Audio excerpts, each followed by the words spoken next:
Hello, everyone, and welcome to today's webinar, How Fraudsters Target Travel Agents.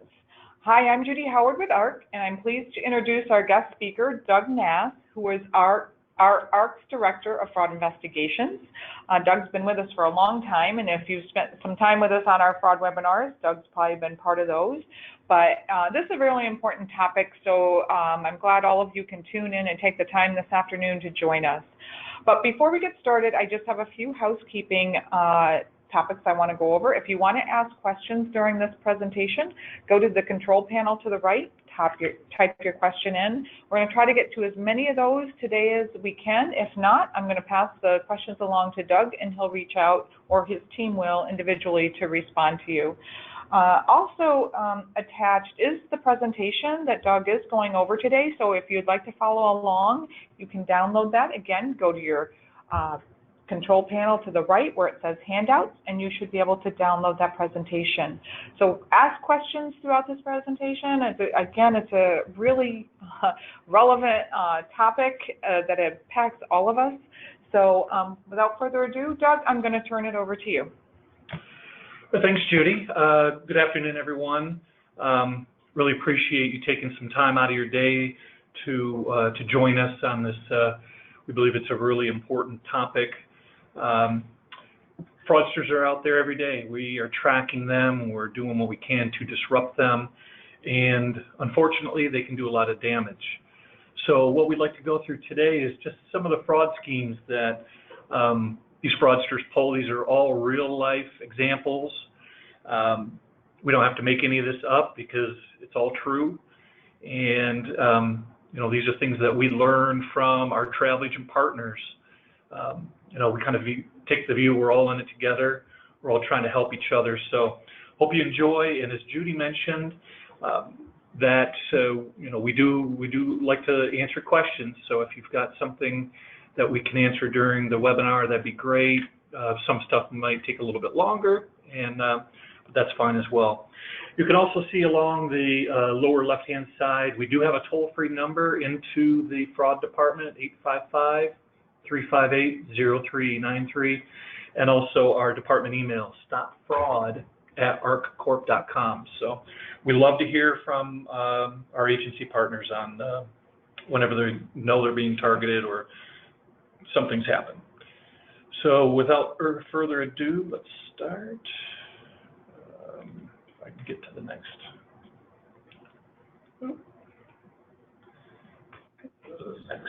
Yeah, why is that not doing that? Okay. So looking at, we just want to talk about how we view things here at ARC. We want to work every day, and there's a team doing this every single day. We want to mitigate the fraud by spotting it as early as possible. We know that fraud is really prevalent in the industry. Fraudsters are very aware of the amounts of money that they can make off of selling airline tickets to other people. In effect, when I'm talking about these fraudsters, think of them as black market travel agents. So they're underground. They work through sometimes ethnic communities. You know, typically fraudsters operating out of Lagos or Accra, Ghana, they're going to sell to their own community. They probably won't be very comfortable selling outside of that. A Colombian fraudster is going to sell to Colombian clientele. But these are people that put the word out through their community that, you know, hey, the next time you need an airline ticket, I'm the guy to go to. And unfortunately, most of these are guys that are pulling these schemes. But what we're doing there is we're trying to highlight it early, spot it early, so that potentially the losses are as low as possible. We know nobody likes to pay debit memos, especially chargebacks, but you can pay them, you know, $3,000. What we don't want to see our losses go up to $30,000, $130,000, because that's just going to be probably sink, especially a brick and mortar business. That's going to be very, very difficult to do anything about that, to pay that off. So it really does put the agency at stake, the survival. And at the end of the day, we just want to make it difficult for these fraudsters to operate in our distribution channel. So that is how we look at things. So taking that philosophy and putting into some action. What we want to do is pursue the serial fraudsters, the ones that are in the system day in, day out, or they're attempting to dupe agencies either online through social engineering schemes. They're out there just trying to pass along bad credit cards, hack into GDSs, however they're going to do it. Basically, they're on the hook for getting tickets for their own customers. And some of the I've highlighted a few of the cities that we see a lot of fraud out of historically. Places out of West Africa like Lagos, Accra, Johannesburg tend to be historical hotspots. Down in South and Central America, Lima, Bogota, Santo Domingo are hotspots. Out in Asia, we see a lot of Indonesia travel, especially a lot of island hopping within the Indonesian archipelago. So those are far more cheaper, but if you issue a lot of those, $100, $150 tickets, it gets mighty expensive very quickly. We've been chasing domestic fraudsters as well for a number of years. It's hit and miss. We've had some successes working with law enforcement, but it's very difficult for us to follow and highlight ticketing out of, say, New York to Los Angeles. The ticket was issued yesterday and the passenger's traveling today. There is so much legitimate travel that's done that way, one way, with immediate departures, that it's very, very difficult to follow. But we have hit and miss successes with that. One airport that we've recently added is Istanbul, and actually Istanbul and Dubai, because those are typically, those are big transit airports that we can sometimes get back on the trail of some of these fraudsters. So they might not originate in Istanbul, Dubai, or end up going there, but they will transit those airports. So we do try to look at the ticketing on a daily basis.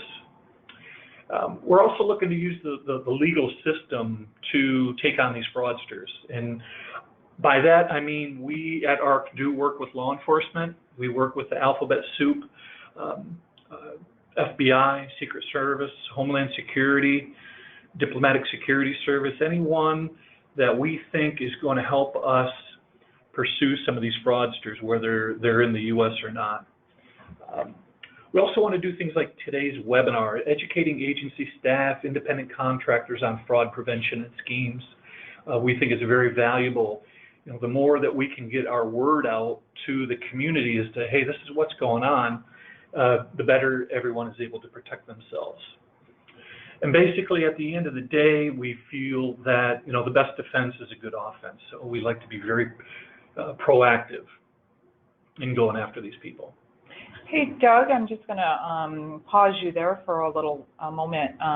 We have someone that's called in, and I'm sure you'll want to touch base with them separately, but they said that they have had fraud last September, and they sounded like they went through all the steps of how to prevent it, but these people keep calling them. And so the question is, how can they catch them? Is it they would contact what we have here, which is our Stop Fraud or our 800 number, or you directly?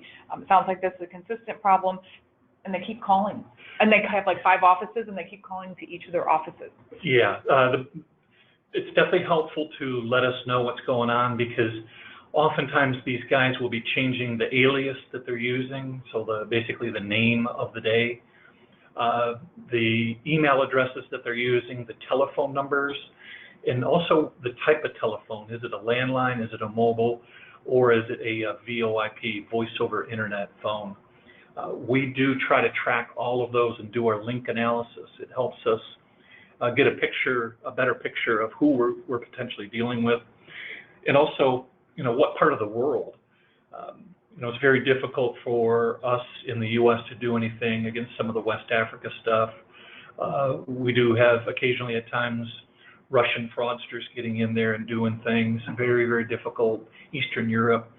But, we do collect the intel from all of these incidents. And then we can also potentially help you devise a response to these fraud attempts as well. But at the end of the day, we really do want to hear from everyone. So next slide, we've got how they operate. A lot of the people that we're dealing with, I'll probably continue to use the term social engineering. Think of it as manipulation. So they are socially engineering, socially manipulating the frontline agent and using their customer service skills against them, because we know that travel agents, you want to help. That's what you're there for, right? You want to put out the best service possible. You want to have the customers have a good experience because you want them to come back. These guys know that, and they will twist and manipulate agents through various ruses and schemes to get what they want, which is they typically want to pass along a bad credit card or a compromised credit card to get to use that as a form of payment. And I use the term compromised credit card because of the fact that typically the card holder, the true card holder, has no idea that their card is being used or attempted to be used by a fraudster. So think about it, all the data breaches over the years. Sometimes some of these big chains or processors, banks have had millions of accounts hacked. Well, the hacker wants to monetize, so he wants to take that information he's stolen during a hack and he wants money for it. So what they do is they take the money, or take the accounts that they've stolen, so it's just information. And that's happened to me a few times. Probably, I'm sure the majority of people on the phone, it's happened as well. But they go onto the underground internet, the dark net, and they sell them on these forums to other criminals who want to purchase them. That's how so many customers, when they, especially new customers, when they approach a travel agent, they will have the true cardholder's name, street address, telephone number, the CCV, the expiration. It's because the fraudster bought it probably on the dark net. We do know over the years that sometimes they're sold on Facebook chat rooms as well, and through other means. But a lot of these are sold through forums run by criminals to other criminals. And that's why when you run your address verification, it matches. But we'll talk about how to protect yourself a little bit as we go along. And a lot of times they're posing as people that that have perceived social standing. They claim to be doctors, ministers, lawyers, company executives. Anyone they feel that might have a little social standing. I know we at ARC have been warning about, especially like the doctor and minister scam for 25 years, and they still do it. It's because they're still successful at it all these years later. Another thing they'll do is make a straw purchase as the very first order. So if a fraudster knows that he is going to target agencies in so we're here in Arlington, Virginia, and if he's targeting agencies here and calling them up or emailing, he's going to order the very first ticket for something like National Airport to Chicago 3 weeks from now. A very routine, boring, and it'll be in the name of the cardholder. So the cardholder name matches the passenger name. It's 3 weeks out, no big deal.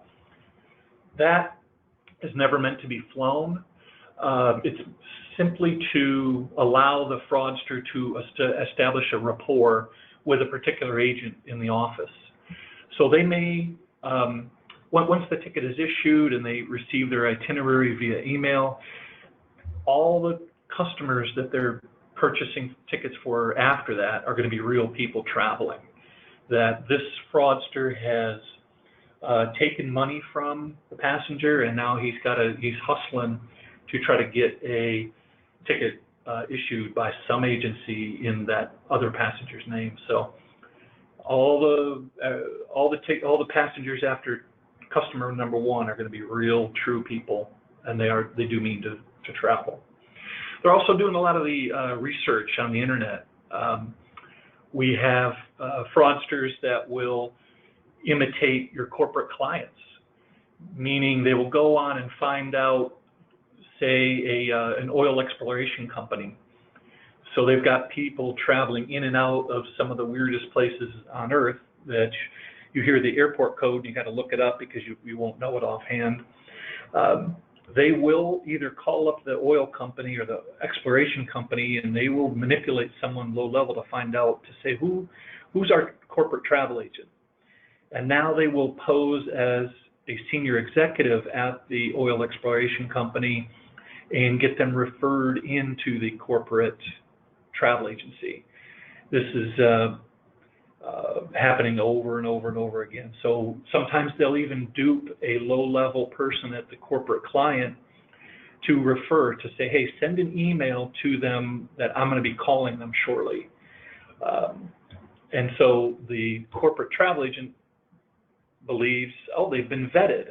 And okay, I'm awaiting a call from a senior VP who needs a ticket, and then they call up 10 minutes later. So those can be tricky as well. But one of the key takeaways we want to think about is new customers buying tickets for other people. That is always key. When someone is consistently or routinely asking tickets for other people is when the antenna needs to go up to say, you're a new customer. What do I really know about you? Why are you ordering tickets for all these other people? So keep that in the, not at the back of your mind, but the forefront of your mind when dealing with new customers. Very, very important. So here's an example of what we call a solicitation email. This stuff has been going out for decades, 25 years. Very routine. I think most people would agree that they probably wouldn't fall for this, but yet they're still doing it. You can see from the date that this was just issued a little over a week ago. So it's a very new email solicitation of somebody claiming to be from Iagan Oil and Gas on Broadway in New York. But if you start looking at the email address from the sender, we've got Larry Cole, but he's using someone, he's using Iagan Oil and Gas, but gas has 2 S's, and he's using a Yahoo account. Not to say that legitimate businesses don't use email, Yahoo, Gmail accounts, but it should set off an alarm that something's not quite right. This person wants to come out of Lagos, Nigeria, so we know previously that's definitely a hot spot. Looking at the address, I went on Whitepagescom. It does not recognize that 1433 Broadway is a valid address. And also the telephone number, the VoIP. Now that does not, and we'll hit this multiple times, VoIP does not make it bad. In fact, we were calling in on a VoIP. ARC has VoIP telephone numbers. It merely means that you cannot be sure where that person's calling from. That's the key point of, now you take the fact that they're calling in from a VoIP, they're using a Yahoo account, they're coming out of a high-risk airport or city code like Lagos, Nigeria.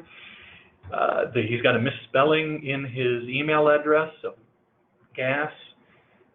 So you want to think of, it's not one thing necessarily that makes it bad, but when you start to see these other red flags, something odd is going on. And of course, a quick look at a free site to check some of this, like Whitepagescom, is great. We do the reverse address. 1433 Broadway, no matching address is found. Telephone number, it tells me oh, this is a non-fixed VoIP like Skype or Google Voice. So when you start to add these together, then there's a potential problem where you should be more concerned about who this new customer is. And Doug, yeah, a couple questions I'm going to address here. And this one is, how would you know that is a VoIP phone number? Is there a way to tell? Yep, looking right on the screen, the bottom area, I've circled phone. So when you go to whitepages.com, it'll give you, you can click on person, phone, reverse address, business. And so the first one I put in reverse address. As you can see, I typed in 1433 and the outcome, no matching addresses were found. So that is White Pages is saying that's not a valid address. The second area that we can do that is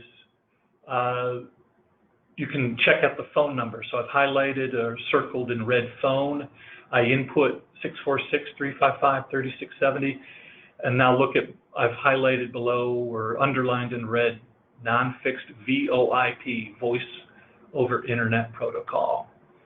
So at the end of the day, you do not know where this person is in the world that's using this. That's the point when we talk about VoIP, is you have zero idea, even though that area code 646, I think is it New York? I think it's a New York, metropolitan New York area. Yeah, code. That may be. And Doug, as we kind of continue on here, can you talk a little about risk check? Because it might be the case where other agents in the community have experienced this fraud, and that data might be flagged. Yeah. Can you talk a little bit about that? I will be looping in ARC risk check towards the end. Okay, great. And we'll go through some of this again, but it's just, it's an offering, it's a new offering from ARC, and I'll be highlighting that a little bit later on. Okay, thanks. As well. Okay. So in addition to all the sneakiness that we have going on, and these guys trying to disguise who they are, using compromised credit cards that they buy off the dark net, they will, to make themselves look, or to continue to look legitimate, they love to go in and Photoshop documents. And so we've got an example of a Photoshopped passport. And one thing you want to look at are any common misspellings. So thankfully, when we're talking about fraudsters operating out of South and Central America, West Africa, Asia, oftentimes think about this, English is not their first language. So they'll make mistakes that typically most people would not make. So we've got here along the right-hand side towards the middle, United States. So they forgot to add the S. So these are things that we want to capitalize on to say, you know what, this passport would not leave, would not be issued. Then you start to look at some of the fonts used are different from one area to another. So that would be a telltale sign that something's not quite right. And in here, you know, we've got some areas, some of the fonts are a little bit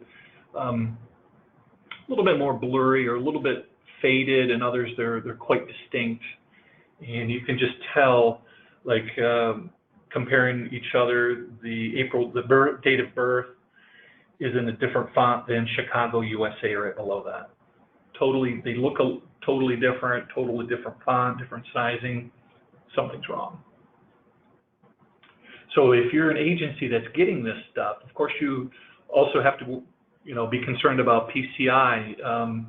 You know, if you're getting this stuff, you have got to be sure that you're securing it from your customers in the appropriate fashion. That it's locked away. It's only held for as long as it's needed to conduct business, and then it has to be properly disposed of. So here is another example of fun with Photoshop. I have redacted some of the information. This was actually there was real information that I was able to verify about a person named Sharon. She did have a a Vietnamese last name, but you can tell from that photo that does not look like a Vietnamese lady. So those are things that should jump out at you, because you would be surprised at how many times we request these documents from an agency when we're suspicious of, ticketing that has occurred. We talk to the agent and they say, yeah, they sent in a copy of the passport or driver's license, a copy of the front and back of the credit card. And then when we start to look at it, some of these anomalies or some of these straight up misspellings start to jump out at you to say, this has been photoshopped, something's wrong. And interesting, and I think this is what this agent on the phone is trying to communicate. She says there was a period in date of birth as well, so I'm not sure if that's a D period O.B, but there's other items that might flag agents to take note that something's kind of amiss. That something's not right. And that's, as I mentioned before, this is what we want to capitalize, or we want to use this information against them. Turn it to our benefit, not to theirs. Yeah, and the main thing here, Doug, too, is that they really just start looking at these IDs. Yeah. Right? If you get them in, especially when they're emailed in, PDF format, whatever, enlarge the document. Make sure that you're really looking at it. And when you start to critically look at them, these mistakes will start to jump out at you. And as I continue to mention, when they make the mistakes, we want to capitalize on them. And so they get sloppy when they Photoshop the credit card images as well. Here we can see that this is supposed to be a Visa Platinum, so they forgot to include the L in Platinum out of U.S. Bank. Unfortunately, what we call the BIN number, the first 6 digits of a credit card, are going to tell you who the issuer was, what financial institution is assigned to, in this instance, 480213. That is assigned to Capital One. So any Visa cards, and these like U.S. Bank, Wells, Chase, Citibank, they can have dozens, hundreds of different BIN numbers.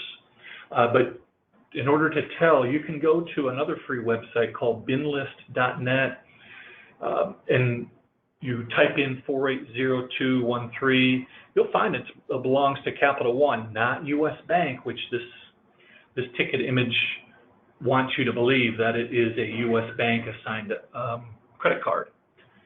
So those are things, once again, it's a free site that you can go to and determine, am I dealing with something legit or not?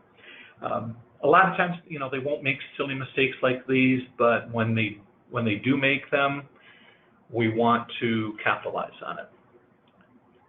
Okay. Here's this is a card that was sent into or an image, I should say, that was sent into an agent just about 6-7 weeks ago.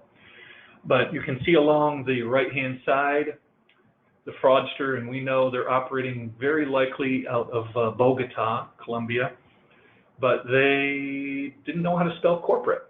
So instead of an E, that should be an O. So once again, we want to capitalize on these types of mistakes. In checking the BIN 402451, that is a Bank of America assigned BIN.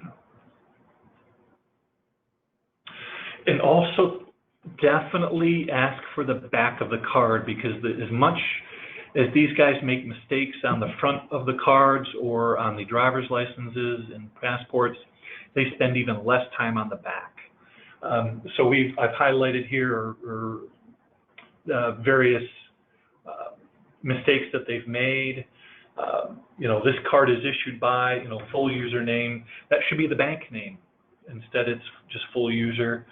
There is, by using this card, the holder should say agrees to all terms under which it was issued. So these are the types of things that we want to capitalize. If you're going to request these from, remember, new customers, take a few minutes, enlarge them, take a look at them, see if anything jumps out at you as being a mistake. And Doug, a question came in regards to some of this, because a lot of times things are done online, right, on the website. And if they don't have that card right in front of them to look at, or IDs to look at, how does, like, for the online business, would they combat some of this? Yeah, online, we'll run through with ARC Risk Check towards the end, because they're going to be getting certain data points, customer information, and passenger information, and that will be run through, that can be run through the ARC Risk Check as well. But if you have an online presence that's open to the public and you're not running fraud software there's a number of vendors out there that offer it in addition to ARC Risk Check. It's not a matter of if a fraudster is going to find your public-facing website that doesn't have any protection. It's a matter of when. They will find you, guaranteed. We even had an incident a few years ago in which we talked to the developer of a brand new site, and we said, you've got fraud ticketing going through your system. And he said, that's not even possible. It's not even open to the public yet. And yet a fraudster operating out of Pakistan found a beta version that was issuing tickets. So that's how sneaky some of these people are in finding public-facing websites that do not have fraud scoring solutions, and they will destroy the business in a heartbeat. It happens very quickly. So if you have anything open to the public where they can just come in like an Expedia, Priceline, Orbitz, whatever, and you just start typing in your information, using compromised credit cards, and you're not scoring those with, and the address verification is simply the start. That is not doing any type of fraud scoring, because it's a very basic, low-level type of check. And as I mentioned earlier, so many fraudsters do have true cardholder information that's going to pass address verification. So if you're relying on that, just wait. The trouble will find you. Just a matter of time. Another scheme we have is going back to corporate-style agencies that have corporate clients. We've got fraudsters that go out and spoof email domains. This is a real-life example. A fraudster found out that the Ray part is for Raytheon, the big defense contractor, Raytheon Aerospace Company in Kiel. It was Raytheon in Kiel, Germany. So raykiel.com is the proper, legitimate email domain. Fraudster found that out, and he said, okay, I'm going to go create us-raykiel.com. Going to contact the corporate agency that does the ticketing for Raytheon there, and I'm going to see if I can dupe them into issuing tickets for me under the corporate account. And if you're not watching, if you're simply hitting reply without really looking at the email address, then you could be dealing with a fraudster. These guys go out and do dozens and dozens of these at a time with big international corporations. They'll say, oh yeah, I'm US, okay, I'm in the US, okay, Ray Kiel is in Kiel, Germany, I'm in the US portion of Raytheon. And like I said, if no one at the corporate agency is watching and they're issuing tickets, then there could be a serious problem happening. So that email spoofing, make sure that staff are really aware of what the legitimate corporate email domain is. And if anything comes in that's even has a dot difference, a letter difference, any old difference, it could be under the control of a fraudster. But luckily, there is a free website called whois.com, and you can see it right there, whois.com. You put in the domain name. You wouldn't put in the person's name, so like Doug at arccorp.com, you just put in arccorp.com, and it will tell you when that domain was registered. And in this instance, Thankfully, someone at the corporate agency realized what was going on. They alerted us to the fact that a fraud was occurring. We went into whois.com. That domain had been created one day prior to the fraudster contacting them to order tickets through the corporate travel agency. So if you've had a client that you've had for 5 years and that email request for tickets comes in, it's not, and I mean it's got to be 100% similar, 100% the same email domain. If anything's different, go into whois.com, find out, you know, when it was registered, and then before any tickets are issued, you don't contact the same person who requested it. You go to a known trusted person at your corporate client to say, hey, we got this in. Have you guys changed or added any new email domains? Is this person who's requesting tickets, is this a legit request? And hopefully it'll unravel the fraud attempt before any tickets go out the door. Here's a number one. I know, you know, lots of agencies have university and college accounts. Sometimes the fraudsters who you know, claim to be with corporate agencies, they will attack or claim to be from your university clients as well. But we can see that the request comes in using a Hotmail account. It should be. We know that universities and colleges, the email extension is .edu. So it should be anything, you know, requesting tickets should be coming in.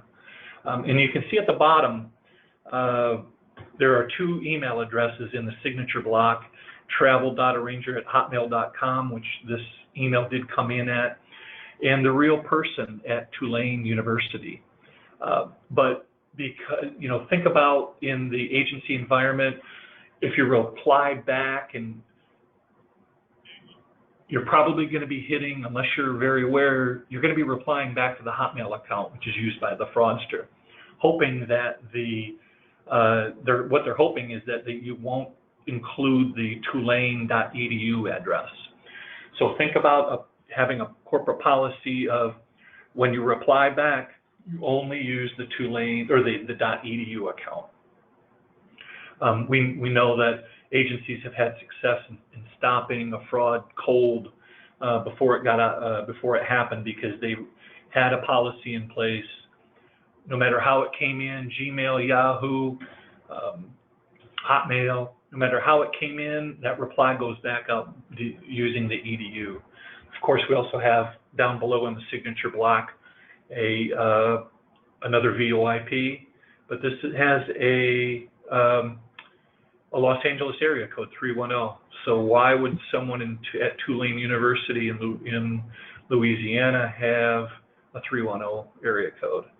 Probably not very likely, at least not an office. So we've talked about some of the social engineering on, you know, when someone calls into the agency and emails in. We know so many agencies have corporate booking tools that you're supporting for your corporate clients.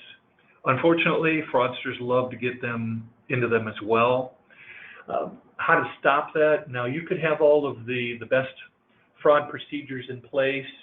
All your staff is trained up and very aware of what's going on, and fraud still occurs. And it could be through a corporate booking tool, meaning that one of your corporate clients, they had an employee whose credentials were compromised, and that's how the fraud bookings come in. We just dealt with this last week. The Concur system was compromised through a university account, or associated with a university account. But the best thing you can do is, you know where your clients travel to and from. Is there any way to maybe have those bookings go into a queue for someone to manually review? You can also think about, not allowing high-risk airports. If you know that your corporate or university client is never going to have anyone traveling to Lagos, maybe have them remove that from any potential booking, so that especially no auto ticketing can occur, so that someone is looking at that. Definitely, we know that the guest booking feature as well. You might want to turn that off. And we know that that's not, not every client is going to want that, but you can recommend that. Or if any guest booking, definitely no auto ticketing. It goes into a queue so that someone can view it. No tickets for clients without existing profiles. Once again, communicating back with the confirmed business address, email address.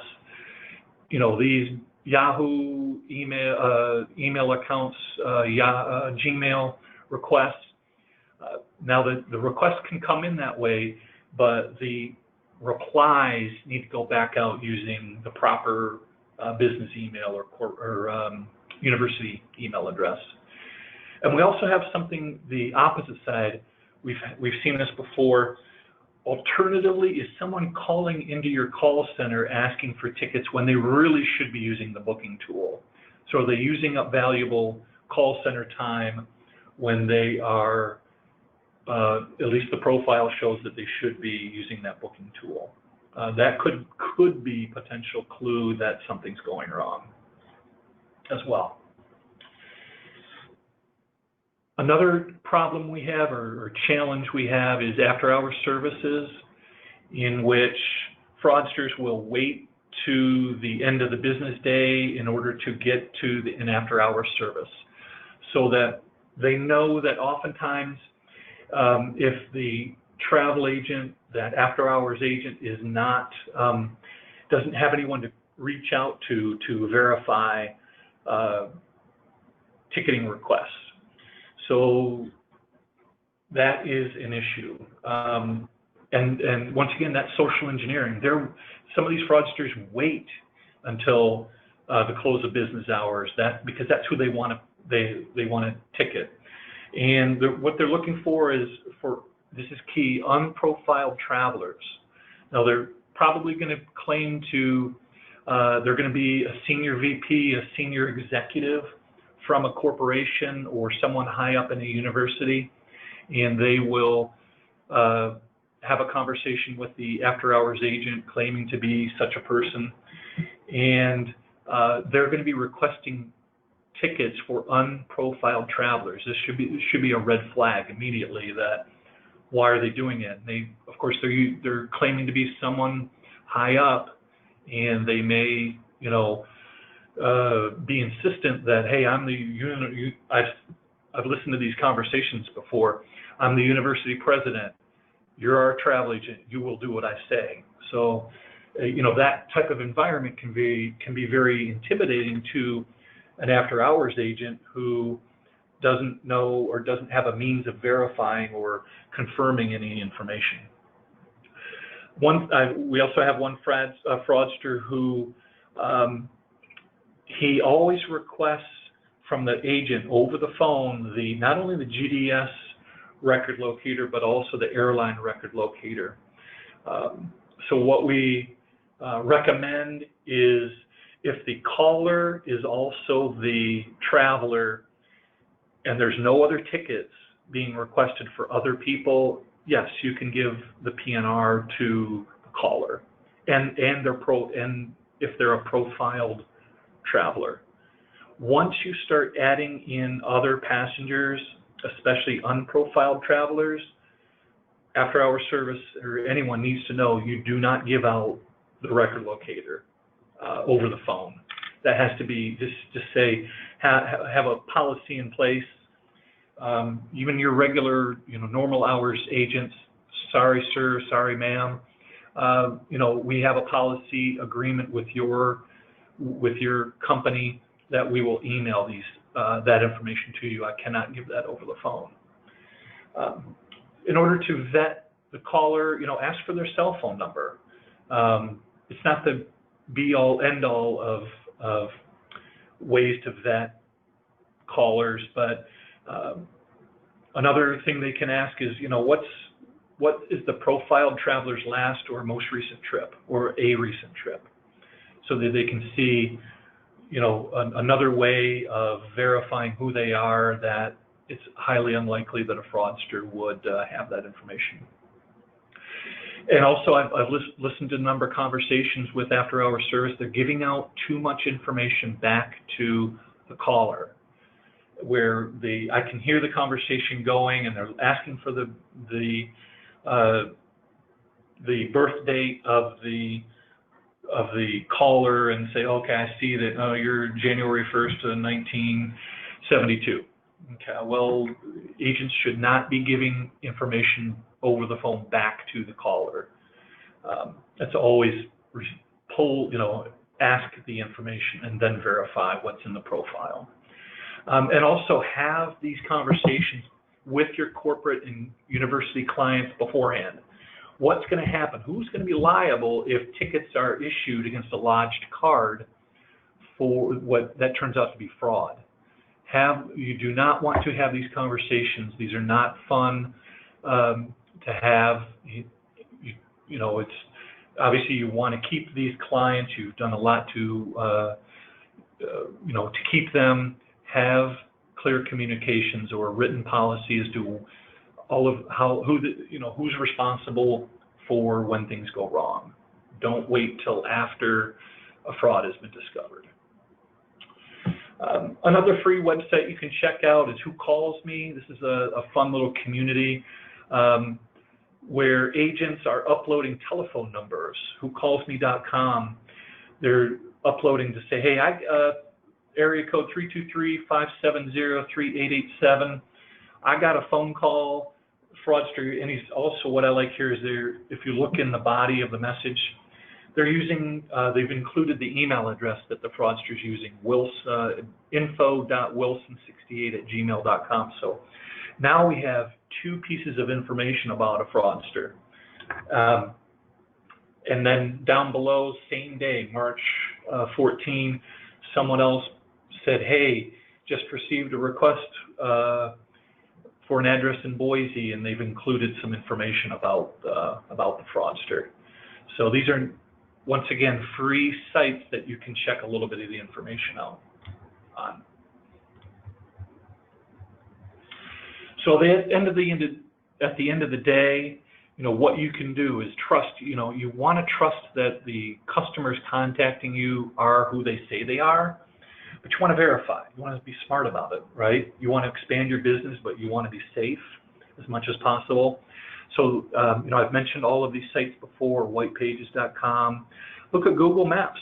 Is the address provided a house, a hotel, a hospital? Is that telling? It might be. Binlist.net. What are the first six, who's issuing that credit card or that debit card? And if you got an image of the card, does it match up with what Binlist.net says? Whois.com, how long ago was that email domain registered? Now, it cannot check Yahoo, Gmail, Hotmail accounts. It doesn't work for that. And, Who Calls Me? Is anyone posting complaints about a telephone number? So those are helpful.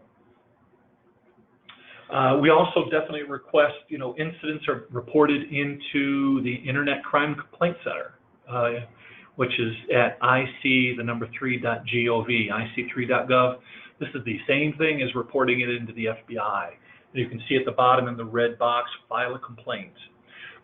We here at ARC do communicate with the Internet Crime Complaint Center. We do share fraud information back and forth. They're a great resource for us. When people are, when they've received enough complaints, they reach out to us, and we try to help each other.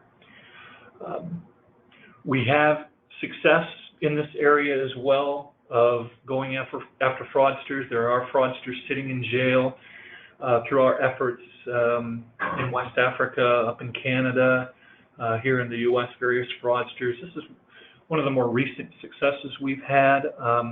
This was dated January of 2019, but it's the culmination of a 1.5-year investigation that ARC conducted with the U.S. Secret Service.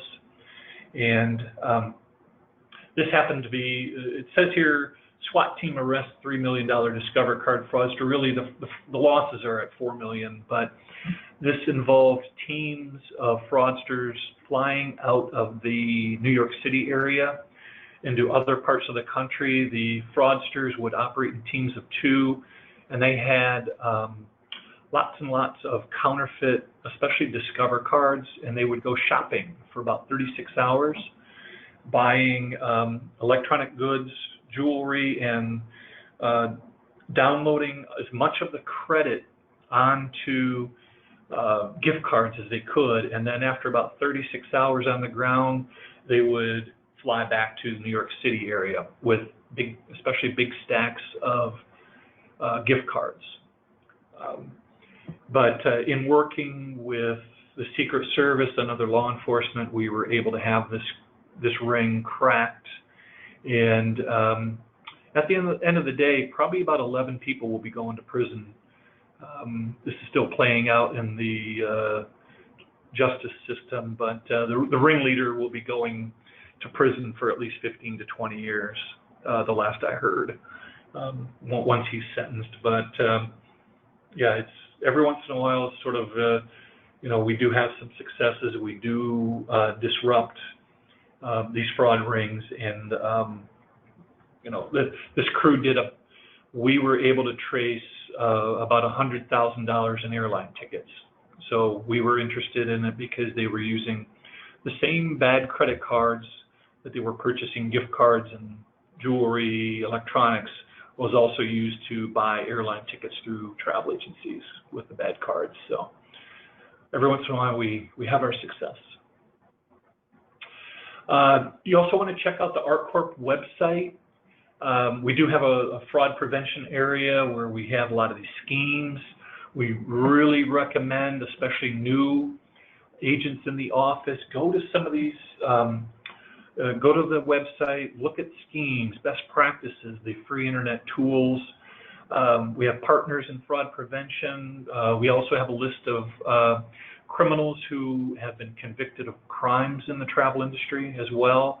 Examples of digitally altered images, so those passports, driver's licenses.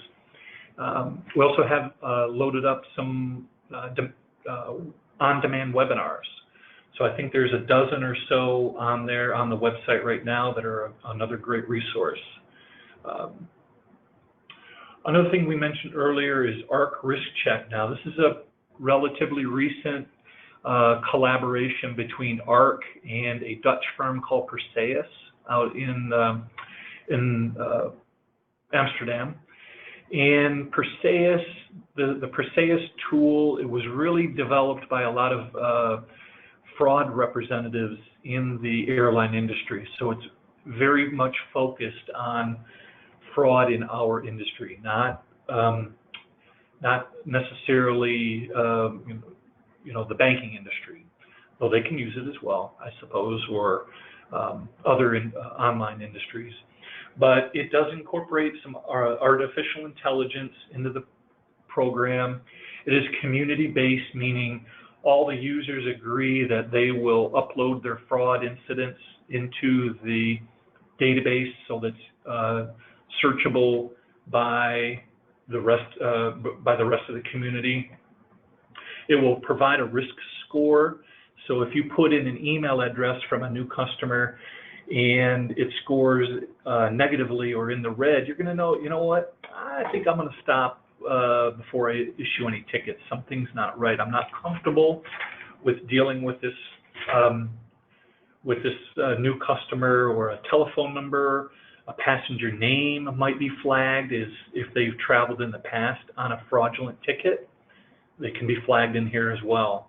And it's also backed by professionals, meaning if you want more eyes on the data that you're looking at, it will reach out to ARC Fraud Prevention, and we'll take a look at the data and make a determination whether, yes, you are dealing, we believe this is a fraudster, do not conduct any business with them, or we don't have any information, the information looks pretty neutral, you're probably in a good spot to continue doing business with that new customer.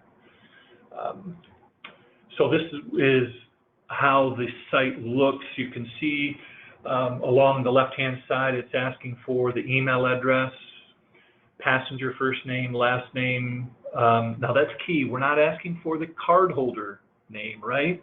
The passenger name. Because remember, going back to the very beginning, it's the world is awash with on the dark net, the underground internet, with true cardholder information. So it would be no good for us to vet a cardholder's name when the fraudster already knows it. It's the passenger name that we're interested in. Have they traveled in the past on a fraudulent ticket? The phone number, which is, this is going to be the fraudster's telephone number.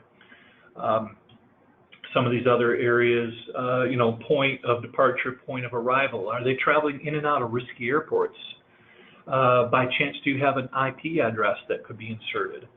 What it does is it's going to take all of that information, you hit click, and it's going to give you a score. Here's an example of a Yahoo account, lee400us@yahoo.com. Sort of in the middle, towards the top in red, it has a -29 score. This is probably, you know, this email was reported as fraud 14 times, and there are less than 5 transaction checks done in Perseus. So it's been people in the community, in the Perseus community, have run across this at least 14 times. And so now you know, don't touch this customer. Do not do any ticketing for them. Run far and run quickly away, because they're not who they claim to be. They're not who they claim to be they are. So, you know, this is a great area where, you know, especially smaller agencies, the reason we partnered with Perseus is the fact that there's really been nothing out in the fraud scoring solution or fraud scoring providers for small and medium-sized agencies, and this was a way that we thought we could help get something out there to protect them. You know, there are, for a lot of the, you know, all the OTAs, all the major airlines and travel agencies, they've got fraud scoring software, but it's not something that is cost prohibitive for the majority of smaller agencies. But here, at least, we're offering something that a tool that can help them. So here is another little outline of what it is. Some of the transactions. You know, we know smaller agencies, you want to grow your business, but you want to do it smartly. You want to make sure that you've got some level of protection, and we do offer a 1-week free trial. You go to the arccorp.com. In the support training area, you can find your way to the ARC Risk Check area. It's as low as $30, and basically it's a portal into the Perseus site. You type in some of the customer information, and you'll get a score back. You don't want to do this for all of your customers, obviously, the established ones. You want to do it for the ones that are brand new, and you want to make sure you have that better feeling. Okay, I feel good about dealing with this new person. So you can see by the number of users, requests each month, it does go up. The bigger agencies, there is an API into the Perseus platform, and we can help set that up as well.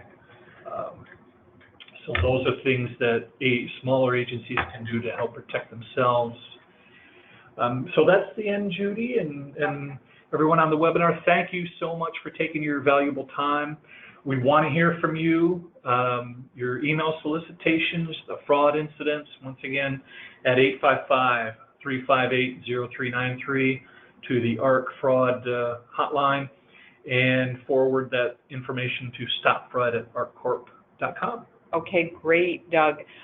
There are a few questions, actually a lot of questions that we didn't get a chance to address today, but we will be hosting, because some of them were regarding the risk check, and right now we are tentatively planning a risk check, ARC risk check webinar, March 26th.